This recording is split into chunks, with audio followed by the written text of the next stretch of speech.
Addition and subtraction of mixed numbers with similar fractions. Let's say, for example, we have to add 2 and 3/8 plus 3 and 1/8. So, paano natin sasagutan ito? Sundin lang natin ang sumusunod na steps. Step 1, add the numerator and copy the denominator. 3 plus 1 is 4. And then, just copy the denominator, which is 8. Step 2, add or subtract the whole number. So, 2 plus 3 is 5. Step 3, express the answer in lowest term. Ang 4/8 ay pwede pa nating ma-reduce sa lowest term kasi mayroon pang pwedeng makapag-divide sa 4 and 8 maliban sa 1. So, alamin natin ang GCF ng 4 and 8 gamit ang continuous division. So, ang GCF ng 4 and 8 ay 4. Next, i-divide lang natin ang numerator at denominator sa 4. 4 divided by 4 is 1. 8 divided by 4 is 2. And then, kopyahin lang natin ang whole number natin na 5. So, ang final answer natin ay 5 and 1/2. Let's have another example. Let's say we have to subtract 7 and 7/8 minus 2 and 4/8. Again, ang gagawin lang natin ay isubtract ang numerator at kopyahin ang denominator. 7 minus 4 is 3. And then, kopyahin lang natin ang denominator natin na 8. Step 2, add or subtract the whole number. So, 7 minus 2 is 5. Step 3, express the answer in lowest term. Since wala ng number na makapag-divide sa 3 and 8, maliban sa 1, ibig sabihin ay lowest term na ito. So, ang final answer natin ay 5 and 3/8. Okay, let's have our last example. Let's say we have to subtract 5 and 1/5 minus 2 and 2/5.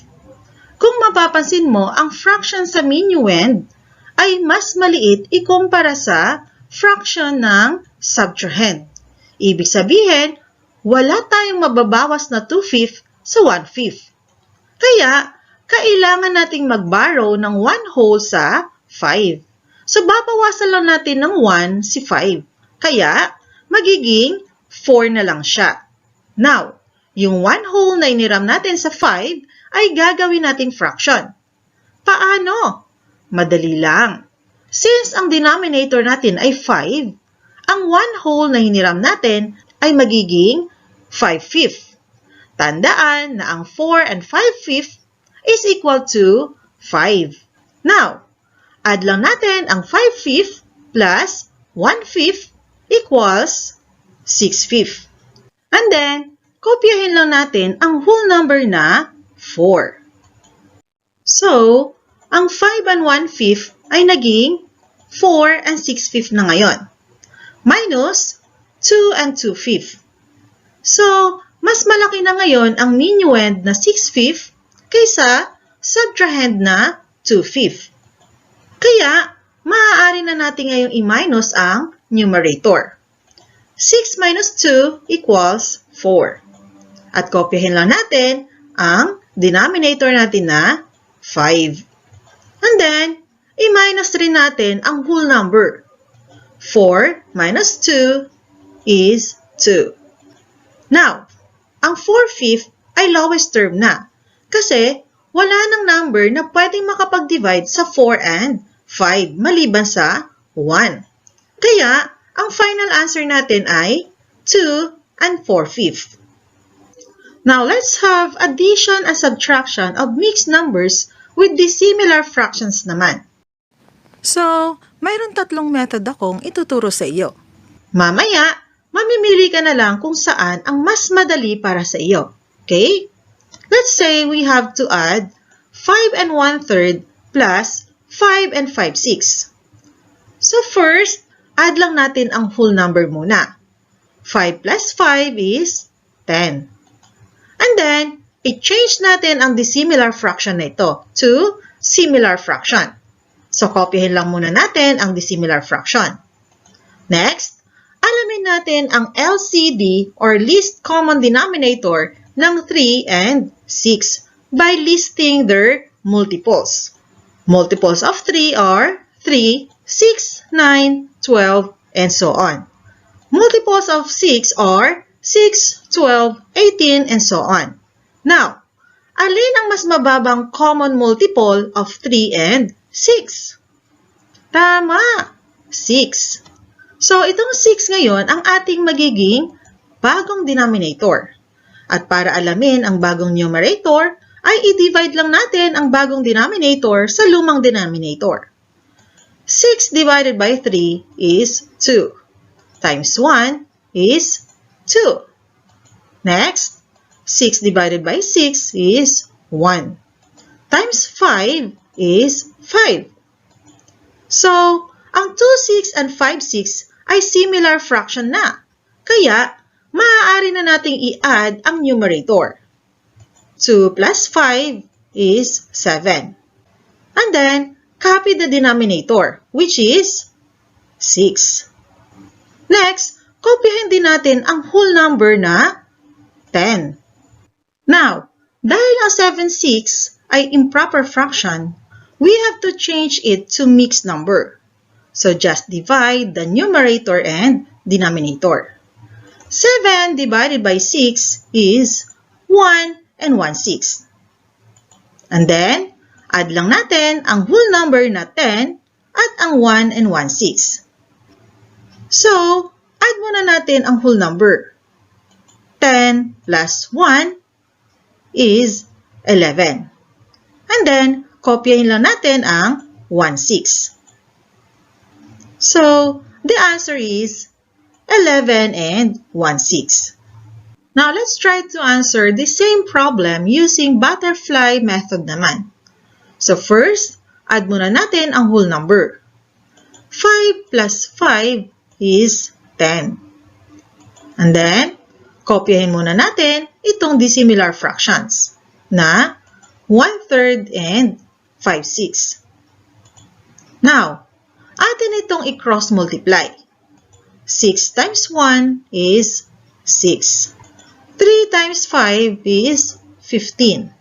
And then, i-multiply din natin itong denominator. So, 3 times 6 is 18. Now, kopyahin natin ulit itong whole number nating 10. Saka natin i-add itong sagot nating 6 and 15. 6 plus 15 is 21. And then, kopyahin lang natin ang product ng denominator natin, itong 18. Since ang 21/18 ay improper fraction, ay atin itong i-change sa mixed number. So, i-divide lang natin ang 21 by 18. 21 divided by 18 is 1 and 3/18. So, i-add lang natin ang whole number nating 10 sa mixed number nating 1 and 3/18. So, 10 plus 1 and 3/18 is 11 and 3/18. Now, ang 3/18 ay pwede pa nating i-reduce sa lowest term. Kaya, alamin natin ang GCF ng 3 and 18 using continuous division. So, ang GCF ng 3 and 18 is 3. And then, i-divide natin ang numerator and denominator sa GCF nating 3. 3 divided by 3 is 1. 18 divided by 3 is 6. Then, kopyahin lang natin ang whole number natin na 11. So, ang sagot natin ay 11 and 1/6. Ngayon naman ay sagutin natin ulit ang parehong given. So, kailangan natin gawing improper fraction ang mixed number na ito. So, i-multiply lang natin ang denominator sa whole number. 3 times 5 is 15. And then, i-add ang numerator. So, 15 plus 1 is 16. And then, just copy the denominator, which is 3. Next, ang 5 and 5/6 naman ang gagawin nating improper fraction. So, 6 times 5 is 30. Plus 5 is 35. And then, copy lang ang denominator, which is 6. Now, dahil masasabi pa ring dissimilar ang improper fractions na ito, ay gagawin muna natin itong similar fractions. So, alamin natin ang LCD or least common denominator ng 3 and 6 by listing their multiples. So, multiples of 3 are 3, 6, 9, 12, and so on. Multiples of 6 are 6, 12, 18, and so on. Now, alin sa mga nakalista ang may pinakamaliit na common multiple or may katulad? Tama! 6. Ang 6 ay ang LCD ng 3 and 6. So, ito ngayon ang magiging bagong denominator natin. At para alamin ang numerator, ay i-divide lamang natin ang bagong denominator sa lumang denominator. So, 6 divided by 3 is 2. Times 16 is 32. 6 divided by 6 is 1. Times 35 is 35. So, maaari na natin ngayong i-add ang numerator kasi similar fractions na ito. So, 32 plus 35 is 67. And then, copy the denominator, which is 6. So, ang sagot natin ay 67/6, which is improper fraction. Kaya, gagawin naman natin ulit itong mixed number. So, i-divide lang natin ang 67 by 6. 6 divided by 6 is 1. 1 times 6 is 6. And then, subtract lang natin. 6 minus 6 is 0. So, hindi na natin kailangan isulat ang 0. And then, bring down 7. Next, 7 divided by 6 is 1. 1 times 6 is 6. And then, subtract 7 minus 6 is 1. So, itong remainder ng 1 ay magiging numerator natin ngayon. At ang divisor naman na 6 ay siyang magiging denominator natin. So, ang final answer natin ay 11 and 1/6, which is pareho pa rin ang nakuha nating sagot. So, alin ang mas madali para sa iyo? So, alin man sa tatlong strategy ay iisa pa rin ang makukuha mong sagot. Okay? Now, let's try another given fractions. Let's say we have to subtract 5 and 3/4 minus 3 and 5/6. So, ipapakita ko sa iyo ang tatlong paraan kung paano ito sasagutan. Una, ay subtract muna natin ang whole number natin. So, 5 minus 3 is 2. Next, itong dissimilar fractions ay gagawin muna nating similar. So, kokopyahin lang muna natin ito, and then, kukunin natin ang LCD ng 4 and 6. So, maaari nating i-list down ang multiples ng 4 and 6. Multiples of 4 are 4, 8, 12, 16, 20, 24, and so on. Multiples of 6 are 6, 12, 18, 24, and so on. So, alin ang least common multiple ng 4 and 6? Tama! 12. So, ang 12 ay siya ngayong magiging bagong denominator. Now, para alamin ang nawawalang numerator, ay i-divide lamang natin ang bagong denominator sa lumang denominator. So, 12 divided by 4 is 3. Then, i-multiply natin ito sa numerator. 3 times 3 is 9. Next, 12 divided by 6 is 2. Times 5 is 10. And then, kopyahin lang natin ang whole number natin na 2. Now, dahil similar fraction na ito, ay pwede na natin ito ngayon i-subtract. So, i-subtract natin ang numerator. Kung mapapansin mo, mas maliit ang 9 kaysa 10. Kaya, ang gagawin natin ay mag-borrow lang tayo ng 1 sa whole number nating 2. So, si 2 ay magiging 1 na lang. At ang hiniram nating 1 whole ay i-divide natin into 12 equal parts. Kasi, ang denominator natin ay 12. So, ang 1 ay isusulat natin as 12 12s. So, i-add lang natin ang 12 12s sa 9 12s. Or, para mas madali, ay mag-add na lang tayo ng 12 sa numerator nating 9.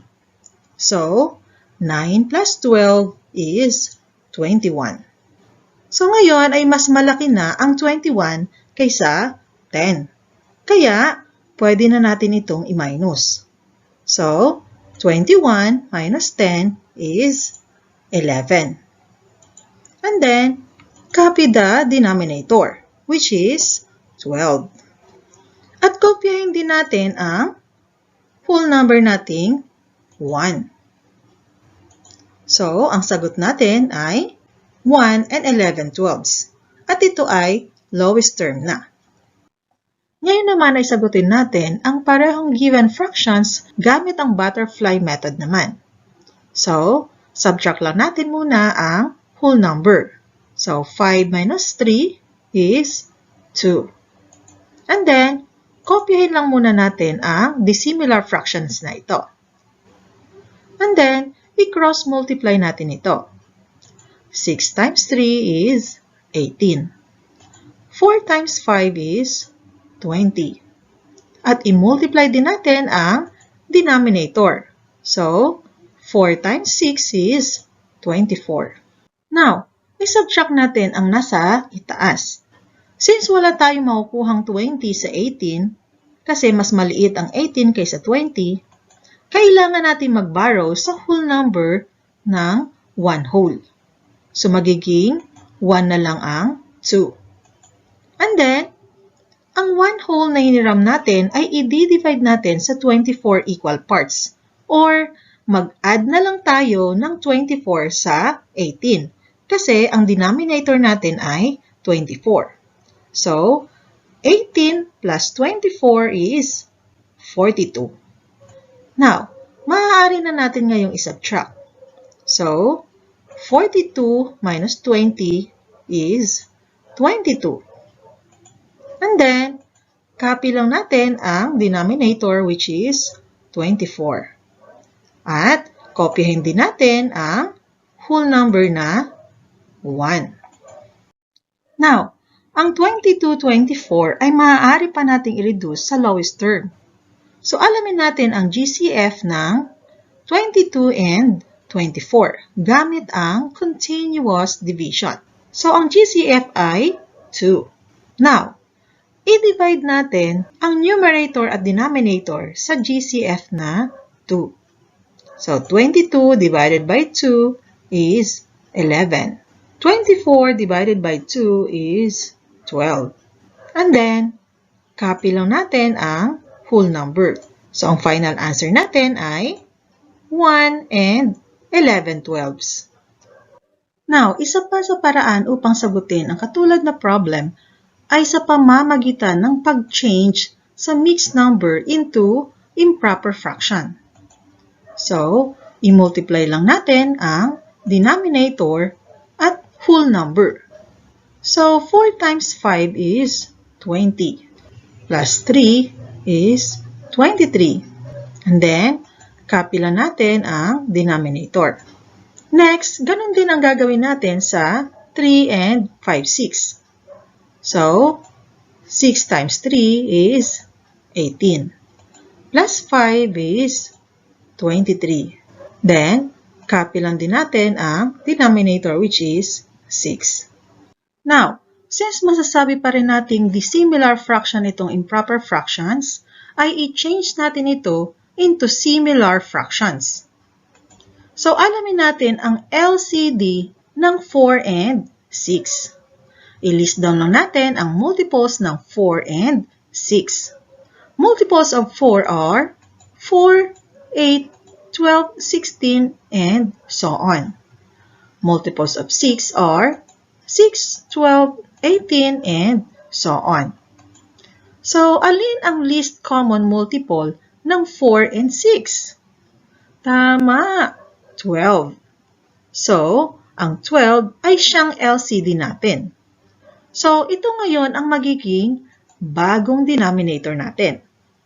Now, para alamin ang numerator, ay i-divide lang natin ang bagong denominator sa lumang denominator. 12 divided by 4 is 3.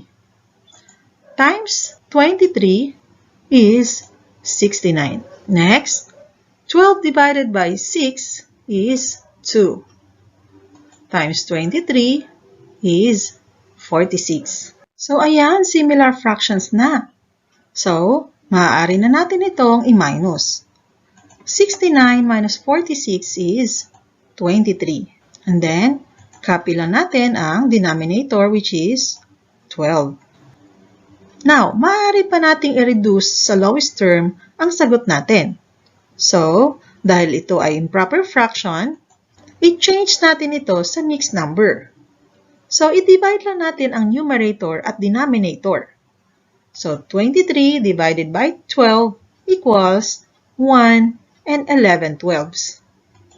So, ang final answer natin ay 1 and 11 twelfths. So, alin ang mas madaling proseso para sa iyo? So, anuman ang napili mo, ay makukuha mo pa rin ang tamang sagot. Okay? Ngayon naman ay titignan ko kung talagang naunawaan mo ang ating aralin. Sagutin ang mga sumusunod na bilang. Direction. Find the sum and difference. Express the answer in its lowest term. Number 1 and number 6 is done for you.